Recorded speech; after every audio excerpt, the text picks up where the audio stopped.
May kwento ako. Babae po ako at gusto ko lang i-share ang experience ko. 5 years ago, dalaga pa ako nun. Ay, ngayon hindi na. Okay lang yun. At noong mga panahon na yon ay bagong empleyado ako sa isang kumpanya.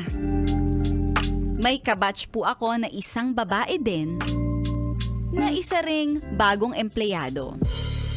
Parehas kaming fresh graduate. Sana all fresh. Bilang new employee, ay tahimik lang po talaga ako sa umpisa. Sa umpisa lang talaga yung mga tahimik na yan. Dahil sa nag-o-observe pa ako. Samantalang yung isang kabatch ko, very friendly sa lahat. Pero pagdating sa akin, medyo iba yung treatment nito sa office mate kong kabatch ko. Dahil feeling niya, magkakompetensya kami. Minsan, naririndi din ako sa boses niya. Lalo na sa ingay niya sa araw-araw. Kahit nga hindi ako umiimik, kapag nagkakaroon na ng mga usap-usap sa mga empleyado, sinasali nila ako sa usapan. Laging natatanong kung may boyfriend ka na ba? Sinasagot ko naman, ay, anong sagot yun? Wala po. Tapos itong isang kabatch ko na maingay, nakikisabat, sinasabi na, ay, may nakita kaya ako na naghatid sa'yo. Jowa mo yata yun. Kahit wala naman talaga, gumagawa ng steer. Sabi niya, siguro Grab driver mo yun. Parang nakakaramdam ako ng tensyon sa inyong dalawa, ha? Malapit talaga siya sa mga empleyado. Pero masasabi ko, pagdating sa trabaho, may katamaran siya. Hindi ko naman pinapansin. May sarili akong buhay. Pero sa opisina, may 3 akong manliligaw. Sana all 3 yung manliligaw sa opisina.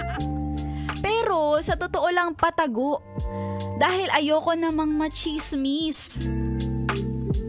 Eto namang si babaeng madaldal.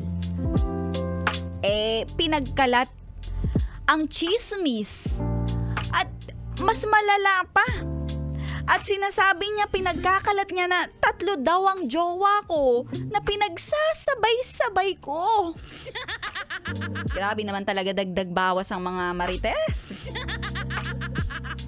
Di ko naman talaga pinalagpas yung chismis na sinasabi niya sa akin. Dahil ikakasira yun ang reputasyon ko sa kumpanya. Kaya, nag-complain ako sa HR ng company. At pinatawag kaming 2. Sinabi ko na walang katotohanan yung mga allegations sa akin. Allegations! Dahil manligaw ko nga sila and willing silang mag-testify para i-clear yung name ko. Ay, gusto ko yan, palaban. Maganda na, palaban pa. At sinabi nitong madaldal na girl na office mate ko, hindi niya daw alam na manliligaw pa lang pala. Kaya kinausap ko siya ng one-on-one. Sinabi niya na ang katotohanan. Sabi niya sa akin, naiinggit daw siya. Dahil sa maganda daw ako, kaya nakukuha ko yung atensyon ng iba. At nag-sorry naman siya sa akin. Kaso after 1 month, nabalitaan ko na hindi pala na regular yung kontrata niya doon sa kumpanya. 101.1